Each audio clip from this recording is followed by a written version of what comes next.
Hey, this is Sonia Bell with Beyond Radiant Health Coaching. I just finished an IG Live with Britt from Moms Talk Autism. We answered questions that you guys had sent in, and that was really fun. One of the things that wasn't really a question, but it came up during our talk was the fact that it's been one whole year. You guys, it's been one whole year since I published my first book, baby. Moving Forward, Details of an Autism Journey. This book talks about from our personal journey with autism, and we start at the beginning of an autism diagnosis, and we take it all the way through the beginning of elementary school. And this is just the first book of many to come, because this little boy in the story, he's Ike. Ike is now in college. Yes, he's now in college. So I think I need to write another book to talk about, his college experiences. But I'm just so grateful. It has been a year since I published this book. It has been quite a journey. My son was diagnosed 20 years ago, and we've learned so much along the way. And I loved educating other parents on really food. Like today during our IG Live, we talked a lot about food.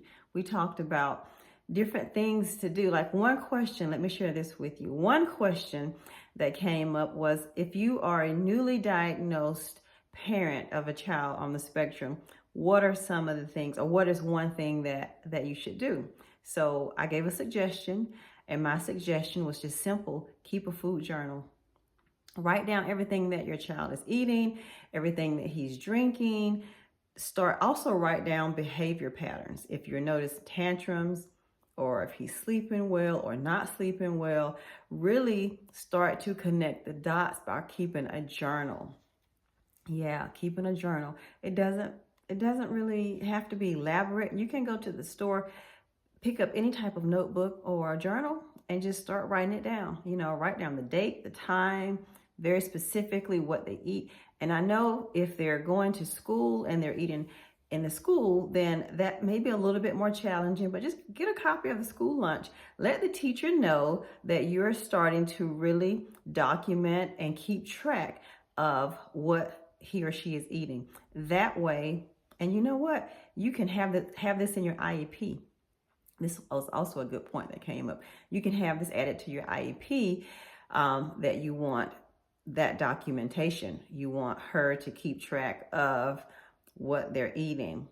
When we had our son, when he was younger and he was in elementary school, like I said, now he's in college, but when he was in elementary school, well, first of all, he didn't eat school lunch. I made lunch at home. He ate breakfast at home, and he had a special treat when it was, let's say, someone had a birthday party. He was gluten-free at that time. So I had some special gluten-free treat. A lot of times there was a special type of gluten-free cookie that he did not get at home. We had this specially for school for a special treat. His name was on that. She kept that separate in a container for him. So that was a nice little treat. But we just have to think outside the box sometimes, And now, girl, oh my gosh, there are so many more options now than there were 15, 20 years ago for gluten-free options, if that is one thing that you're doing. I'm not saying that you have to go gluten-free, but that is one of the first things that we did.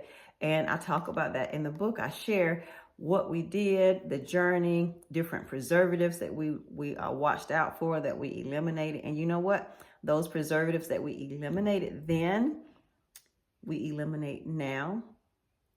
And I think that has been part of the story that really has made a difference. Being consistent really does make a difference. So just being consistent, guys. But I really just want to hop on to say I had a wonderful, wonderful IG Live chat with Britt from Moms Talk Autism. So you guys need to really go and listen wherever you get your podcast from, Moms Talk Autism.